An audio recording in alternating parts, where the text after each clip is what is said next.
दोस्तों हमारा 4 मार्च को कक्षा 12वीं का अर्थशास्त्र इकोनॉमिक सब्जेक्ट का बोर्ड परीक्षा का पेपर है। लगातार दोस्तों मैं आपको तैयारी कराते जा रहा हूँ, इसलिए क्रम से पहले 2 अंकी वाले, फिर 3 अंकी वाले, 4 अंकी वाले प्रश्न देख रहे हैं, वस्तुनिष्ठ भी साथ ही बताते जा रहा हूँ। क्रम से वीडियो देखना चाहते हैं 12th इकोनॉमिक्स टॉपर 3 2025 के नाम से प्लेलिस्ट है, तो प्लेलिस्ट पे जाकर क्रम से वीडियो देखकर आप तैयारी कर सकते हैं।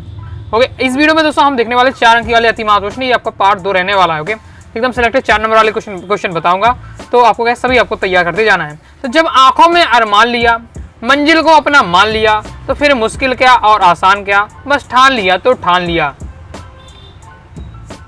सबसे पहले तो हमारा क्वेश्चन है सीमांत उपयोगिता हास नियम का महत्व बताइए। कोई 4 आपको बताना है, कोई भी इस प्रकार से क्वेश्चन आप तैयार कर रहे हैं।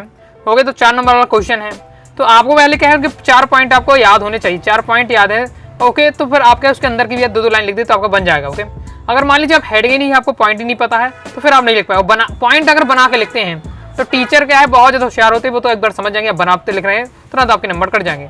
ओके, जब आप लिखेंगे तो अगर सीधे टीचर पहले हेडिंग में फोकस करता है और हेडिंग आपकी सही है तो ज्यादा अंदर का कंटेंट नहीं पड़ेगा और आपको नंबर वहाँ मिल जाएंगे। ओके, इसलिए आपको हेडिंग एकदम परफेक्ट आपको लिखनी है, अंदर का मटेरियल अपने अपने जो आपने समझा है उसके हिसाब से आप लिख सकते हुए।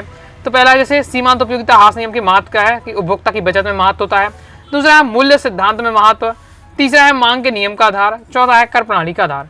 तो ये आपको 4 पॉइंट तैयार कर लेना है और क्रम से इनके बारे में आपको पढ़ लेना है। पढ़कर आपको समझ के रखना है। हेडिंग तो आपको एकदम याद होनी चाहिए। नेक्स्ट है मांग की। देखिए आपको डिफिकल्ट कब हो जाता है कि मान लीजिए कम समय है और आप एक लाइन पूरा एकदम रट रहे हैं, तो आप यहाँ से में 1 ही 2 क्वेश्चन पढ़ पाएंगे। ओके, फिर आपको डिफिकल्ट लगेगा, इसलिए आप यहाँ सबके पॉइंट अगर याद होते हैं तो आपका क्या समझ लीजिए आपने क्वेश्चन ही तैयार कर लिया है। नेक्स्ट है मांग की लोच की महत्व लिखिए, इंपॉर्टेंट है। मांग की लोच के क्या क्या महत्व होते हैं, जैसे पहला है मूल्य सिद्धांत में महत्व, दूसरा है वितरण के सिद्धांत में महत्व, तो इसे आपको देख लेना है। आगे मांग की लोच में हमारा नेक्स्ट है यातायात उद्योग में महत्व, फिर अंतर्राष्ट्रीय व्यापार में महत्व। दिए आपके सब दिए मांग की लोच के महत्व के क्रम से, तो आपको तैयार कर लेना। ये तो आपके सिंपल है, लास्ट वाले पढ़ते ही आपको समझ में आ रहा होगा। नेक्स्ट हमारा क्वेश्चन है नीचे दी गई तालिका एक फर्म की कुल लागत अनुसूची को दर्शाती है। ये आपका दिया इकाई दिया है, कुल लागत दी हुई है। फर्म के सीमांत लागत की अनुसूची आपको गणना करनी है। तो ये आपको देखिए क्वेश्चन में आपको दिया जाएगा, फिर आपको इस बार से सॉल्व रहने वाला है। ओके, तो अब इसे आपको अच्छे से सीख लेना है। अब ये शॉर्ट फॉर्म में सब दिए, पहले तो आपको पता, जैसे कुल लागत को टीसी बोलते हैं, तो ये आपको पहले पता होना चाहिए कि फुल फॉर्म क्या है, वो आपको क्लियर होंगे, फिर आपको कैसे निकालना पड़ता है। जैसे आपको पहले वाले जो मैंने बताया वो थोड़ा शॉर्ट थे, तो मैंने आपको यहाँ समझा भी दिया था। ओके, तो ये आपको एक सीधे सीख लीजिए। ओके, और यहाँ लास्ट में आपको बताया जा रहा है कि फॉर्मूला, जैसे आपको टीवीसी निकालना है, कौन सा निकालना है, आपको टीवीसी निकालना है, ये आपको निकालना है। ओके, तो कैसे निकाला गया है, तो टीवीसी का फॉर्मूला आपको देखिए, यहाँ मेन तो आपको फॉर्मूला ही होता है। ओके, तो टीवीसी यानी टीसी माइनस क्या है, टीएफसी हमें करना है। ओके, तो ये आपको टीसी माइनस क्या करना है, आपको टीसी माइनस टीएफसी करना है, तो आपका क्या है, ये आपका टीवीसी निकाला है। इस बार से निकाला गया, इसको इसमें घटा के पूरे निकाला गया। तो ये आपका फॉर्मूला आपको पता है, तो ये आपको क्या आसान हो जाता है करना। सबके आपको ये याद करना, मेन तो आपका ये याद रहना चाहिए, याद रहता है तो आप यहाँ सभी निकाल पाएंगे कि टीएफसी कैसे निकाला पाता, एबीसी कैसे निकाला, वो का फॉर्मूला आपका क्लियर होगा तो आपसे बन जाएगा। नेक्स्ट हमारा रहने वाला है कि एक फर्म का अल्पकालीन सीमांत लागत एसएमसी दिया हुआ है, अनुसूची निम्नलिखित तालिका दिया गया है। फर्म की कुल स्थिर लागत आपकी दिया हुआ 100 रुपये है। तो फर्म की कुल परिवर्ती लागत, कुल लागत, औसत परिवर्ती लागत, औसत स्थिर लागत और अल्पकालीन औसत लागत, ये सब आपको निकाल देखिए। यहाँ सबके आपको क्या है शॉर्ट फॉर्म भी दिया, उनका पूरा फुल फॉर्म दिया। TABC को क्या है औसत परिवर्ती लागत कहते हैं, आपको TC यानी आपका कुल लागत, ये सब दिया हुआ है। हमें कुल लागत इकाई दिया है, तो ये सब पॉइंट पूरे निकालने हैं, तो उसी बार से निकलने वाला, जैसे भी पहले वाला बताया, ये आपका आंसर रहने वाला है, इस बार से रहने वाला आंसर, तो देख लीजिए। ओके, कैसे निकाला गया, तो सबके फॉर्मूले पता होना चाहिए, तो ये फॉर्मूले आपके यहाँ दिए हुए, ये आपका दिया हुआ। ओके, जैसे अब आपको टीसी निकालना है तो TFC प्लस TBC को जोड़ा गया है। ABC निकालना है तो TBC और में क्या है अपन क्यों किया गया, इकाई का उसमें भाग लगाया जा रहा है। ओके, तो इस बार से आपको है ये फॉर्मूला अगर याद होते हैं तो आप ये सब क्या आसानी से तालिका बना लेंगे।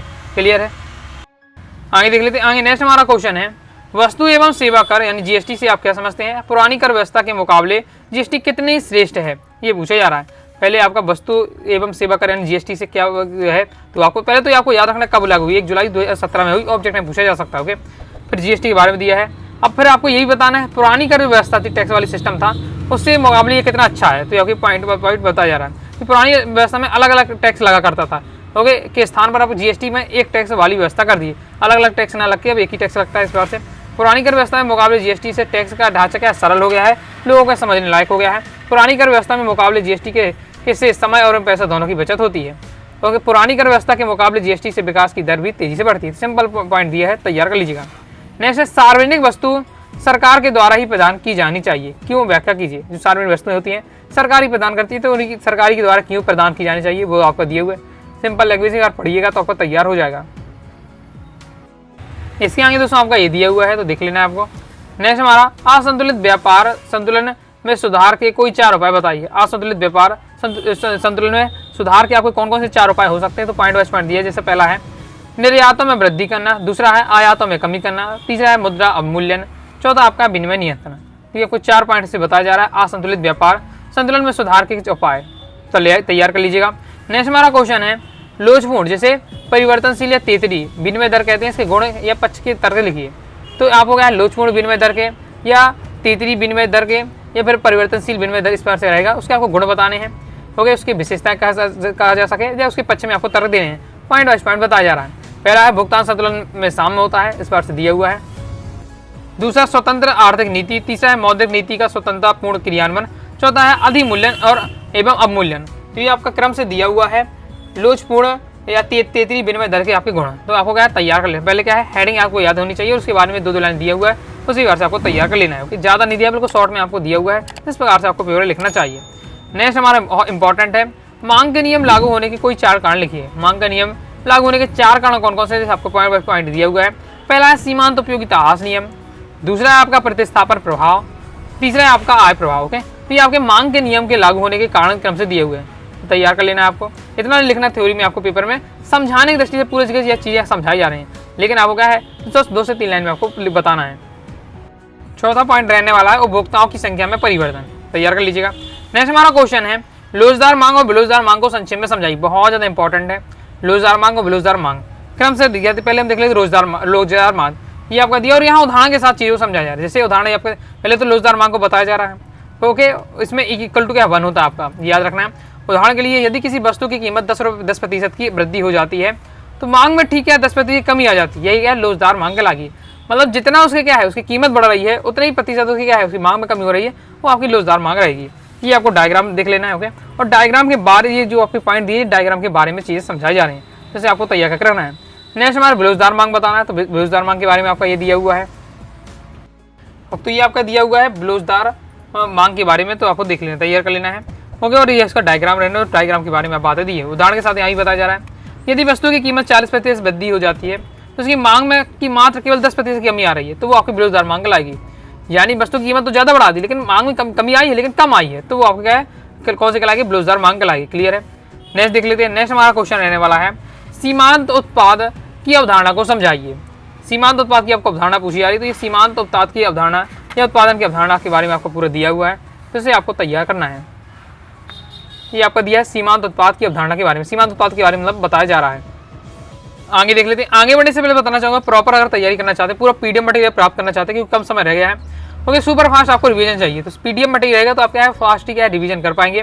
तो आपके अकाउंट में कोर्स को ज्वाइन कर सकते हैं 90 39 53 40 79 दिए व्हाट्सएप नंबर से करके आप कोर्स को ज्वाइन कर सकते हैं। कोर्स में आपको कंप्लीट पीडीएफ मटेरियल दिया जाएगा, चाहे आपको 2 अंक की 3 अंक की 4 अंक की वाली महत्वनिष्ठ हो, वस्तुनिष्ठ हो, ऑल चैप्टर इंपॉर्टेंट हो, क्वेश्चन आंसर हो, all chapter objective question answer हो, प्रीवियस ईयर मॉडल पेपर सब आपको दिया है तैयारी के लिए। ओके, नेक्स्ट हमारा क्वेश्चन है परिवर्तित अनुपात या घटते सीमांत उत्पाद का नियम क्या है।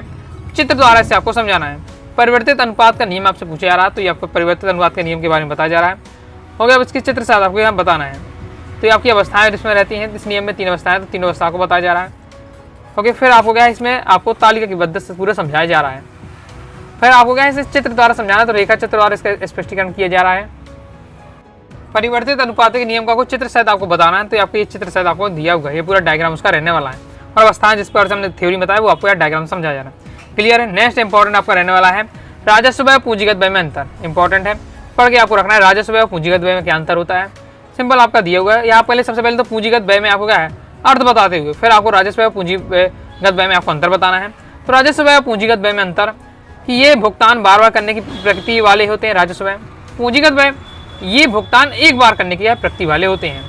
अब यहाँ आपका दिया हुआ है राजस्व व्यय में आपको एग्जाम्पल, जैसे आपका सरकारी कर्मचारी की वेतन है, पेंशन है, आर्थिक सहायता है, सामाजिक और आर्थिक सहायता किए जाने व्यय हैं, सरकारी ऋणों पर ब्याज अदायगी आदि, ये क्या है इसमें शामिल होते हैं, राजस्व व्यय कहलाते हैं। ओके, ऑब्जेक्ट में यहाँ से पूछा जा सकता है, तो तैयार कर रखना है कि सरकारी कर्मचारी की वेतन क्या है राजस्व व्यय है।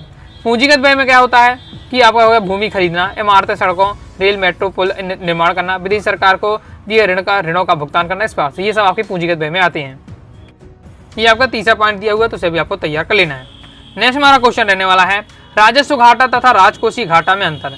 राजस्व घाटा और राजकोषीय घाटा में अंतर, ये भी इंपॉर्टेंट है, पढ़ के आपको रखना है। जैसे जब राजस्व व्यय राजस्व प्राप्तियों को अधिक होता है तो इसे राजस्व घाटा कहा जाता है, जबकि राजकोषीय घाटा में बजट के अंतर्गत जब कुल व्यय कुल प्राप्तियों से अधिक होता है तो इस अंतर को हम क्या राजकोषीय घाटा कहते हैं। क्रम से आपका दिया हुआ तैयार कर लेना। और ये वाला आपको जो फॉर्मूला है आपको ये जरूर याद करना है, ऑब्जेक्ट में अक्सर पूछा जाता है। ओके, नेक्स्ट हमारा क्वेश्चन रहने वाला है लोचपूर्ण विनिमय दर के दोष या उसके विपक्ष में तर्क लिखिए। तो लोचपूर्ण या परिवर्तनशील विनिमय दर के आपको यहाँ दोष बताने हैं। तो आपके दोष दिए जाए, पहला है प्रतिकूल आर्थिक प्रभाव, दूसरा है संसाधनों का अपव्यय, तीसरा है भुगतान संतुलन पर प्रतिकूल प्रभाव। क्रम से दिया है।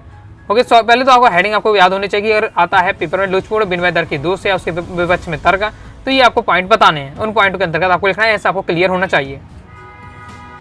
उसके बाद नेक्स्ट पॉइंट रहने वाला है विकासशील देशों के लिए अनुपयुक्त। ओके, तो ये 4 पॉइंट आपको तैयार करके रखने हैं। नेक्स्ट लास्ट हमारे यहाँ क्वेश्चन रहने वाला है अदायगी संतुलन सदैव संतुलित रहता है, व्याख्या कीजिए। अदायगी संतुलन को क्या है, भुगतान शेष भी कहा जाता है। तो ये हमेशा संतुलित रहता है, तो इसकी आपको व्याख्या करनी है, मतलब किस प्रकार संतुलित रहता है, तो वो आपको यहाँ बताया जा रहा है। तो इसे आपको है पूरा तैयार कर लेना है, पढ़ लीजिएगा, एक बार समझ लीजिएगा। ओके, तो इस प्रकार से दोस्तों मैंने आपको 4 अंक वाली सिलेक्ट बताया, बाकी से पहले जो इंपॉर्टेंट क्वेश्चन बताया उनको भी आपको देख लेना है। क्रम से वीडियो देखना चाहते हैं 12th इकोनॉमिक्स टॉपर सीरीज 2025 के नाम से प्लेलिस्ट है, प्लेलिस्ट में जाकर क्रम से वीडियो देखकर आप तैयारी कर सकते हैं।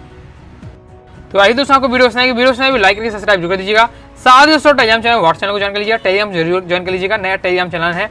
ओके, इसी वीडियो में आपको डिस्क्रिप्शन लिंक दे रहा हूँ, तो आपको ज्वाइन कर लेना है। ओके, इसके साथ ही कोई डाउट है तो कमेंट से आप जरूर पूछ लीजिएगा। साथ ही दोस्तों इंस्टाग्राम फॉलो करके रखिएगा। मिलते हैं नेक्स्ट वीडियो में, तब तक के लिए बाय बाय।